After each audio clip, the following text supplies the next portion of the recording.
Oh, this? This is for you. For both of you. A loaded crossbow walks into a room. Attached to it is Bronn, and at the table, mid-joke, mid-whine, mid-laugh, are the two men he's been sent to kill, Jaime and Tyrion Lannister. Brothers, friends, the men Bronn has fought beside, bled beside, and drank with for the better part of a decade, and now he's pointing a crossbow at their heads because a woman on the other side of the continent promised him a castle. If that doesn't tell you everything about Bronn, nothing will. This scene is the final act of a relationship that has been built entirely on one principle: money. Bronn has never pretended otherwise. He's not a man of honor. He's not loyal. He's not sentimental. He's a sellsword, a professional, a transactional operator in a world of idealists and schemers. And every friendship he's ever had has come with a price tag attached. What makes this scene so brilliant is that it strips away the banter, the camaraderie, the years of shared history, and forces all three of them to face the truth. Bronn likes Jaime and Tyrion. He genuinely does. But he likes himself more. So let's walk through what happens here, because every beat matters. Jaime and Tyrion are sitting in a tavern just outside Winterfell's walls, sharing Dornish wine, trading jokes about Jaime's new relationship with Brienne. Tyrion is making tall person jokes.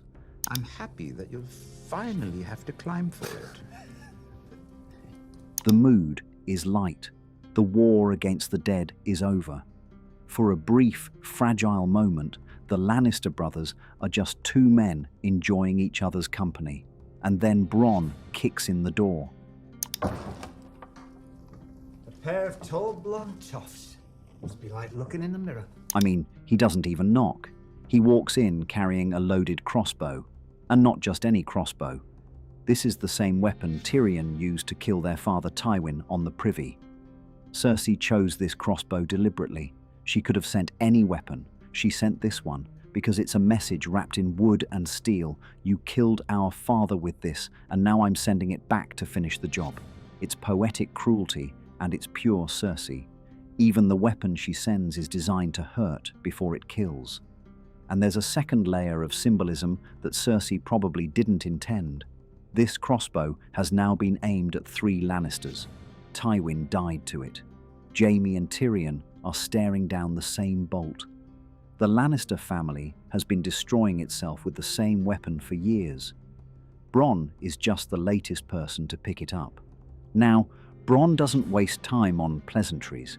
He punches Tyrion in the face, hard enough to nearly break his nose. And then he fires a bolt into the wall, an inch from Jaime's head, just to make sure both brothers understand this isn't a social call. The room goes very quiet, and Bronn uses his position as an outsider, a man with no house, no name, no obligations, to bully them both. He even reminds Jaime of his limitations, looking pointedly at the golden hand where a sword hand used to be. The way I see it, I only need one of the Lannister brothers alive. Bronn isn't just threatening them. He's reminding them that without him, they're less than they think they are. The great Lannister brothers. One can't fight, the other can't reach a shelf. And here's a man from Flea Bottom holding their lives in his hands. The thing is, Bronn's opening line is perfect because it cuts straight through years of carefully maintained friendship. You boys are a pair of gold-plated. Do you know that? And tells them he's been shoveling Lannister business for years with nothing to show for it. Year after year, I've shoveled Lannister shit, and what do I have to show? Tyrion reminds him he's a knight.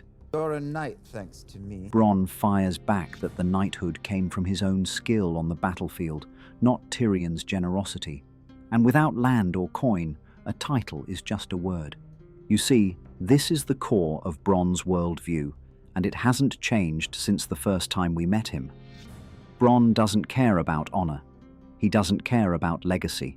He cares about tangible reward, land, gold, security. Everything else is just decoration. And right now, he's sitting across from 2 men who've been promising him tangible rewards for years and consistently failing to deliver. Cersei, at least, put an offer on the table, River Run, in exchange for 2 dead brothers. It's a real deal, a concrete number. And Bronn came north carrying a crossbow to collect, right? But here's where Bronn reveals the calculation underneath the threat. He doesn't actually want to kill Jaime and Tyrion, and this is where the hidden brilliance of Bronn's character shows itself. He's been watching the game from the sidelines, and he's done the math that nobody else in Cersei's circle has the nerve to do. Cersei is going to lose. He's known it since the moment he first saw Daenerys' dragons burning the Lannister supply train on the Gold Road. A woman who can't win a war can't deliver a castle. Dead employers don't pay debts. So Bronn isn't here to execute Cersei's order. He's here to renegotiate. He was fully prepared to accept Cersei's deal, fully prepared to kill both brothers, until he saw a chance for a better offer. That's the hidden betrayal buried in this scene. Bronn's friendship with the Lannisters didn't protect them. A better business opportunity did. He's treating this the way he treats everything, as a transaction. The crossbow is just leverage. Well, and this is where Tyrion plays the only card he has left, the one he laid down years ago, back when he and Bronn first met. The deal was simple. If anyone ever pays Bronn to kill a Lannister, the Lannisters will double it. It was a throwaway line at the time, almost a joke between a dwarf and a sellsword who'd just survived a trial by combat together. But Bronn remembered. Of course he remembered. Men like Bronn remember every promise, every debt, every number. It's how they survive.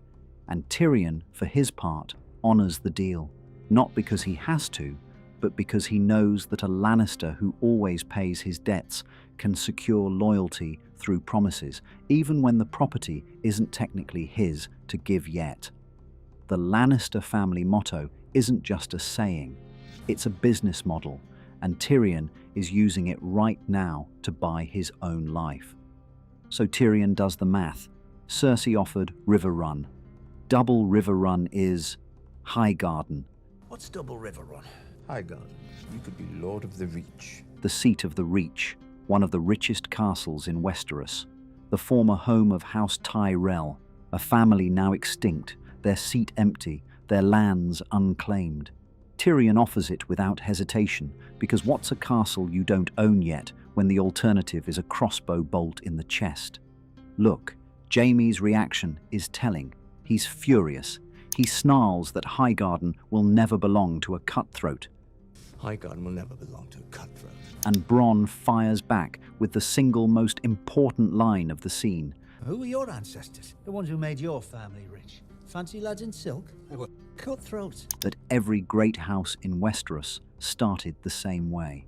A hard bastard who was good at killing. The Lannisters, the Starks, the Baratheons, the Tyrells, all of them. Their founders were no different from Bronn. They just had better PR and more time. It's a line that cuts through centuries of aristocratic mythology in 6 seconds, and Jaime has no answer for it, because it's true. Every castle in the 7 Kingdoms was built on blood. Bronn is just the latest in a long line of ambitious killers. The only difference is he's honest about it. Actually, step back for a second and consider what this scene is really telling us. Bronn is the only character in the entire show who has zero illusions about how power works. Everyone else wraps their ambition in some kind of moral framework: honor, duty, justice, destiny. Bronn doesn't. He wants a castle. He wants money. He wants to die rich and comfortable in a bed with a woman beside him. That's it. No grand philosophy, no pretense. And in a show full of people who destroy themselves chasing abstract ideas of power, Bronn's brutal pragmatism is almost refreshing. He's the one character who says out loud what everyone else is thinking. Loyalty is just a word people use when they can't afford to pay you. And yet, even Bronn's pragmatism has limits, because despite everything, despite the crossbow, despite the threats, despite the punch to Tyrion's face, there's a genuine friendship buried in this room. Bronn has shared wine with Tyrion in brothels across King's Landing.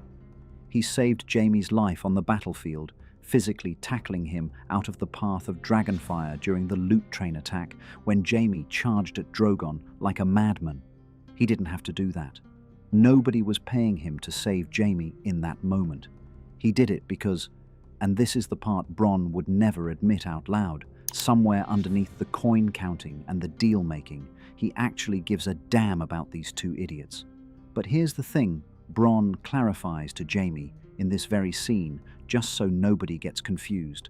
He likes them, he does, but he likes himself more. And if it ever comes down to a choice between their lives and his comfort, he'll choose comfort every single time.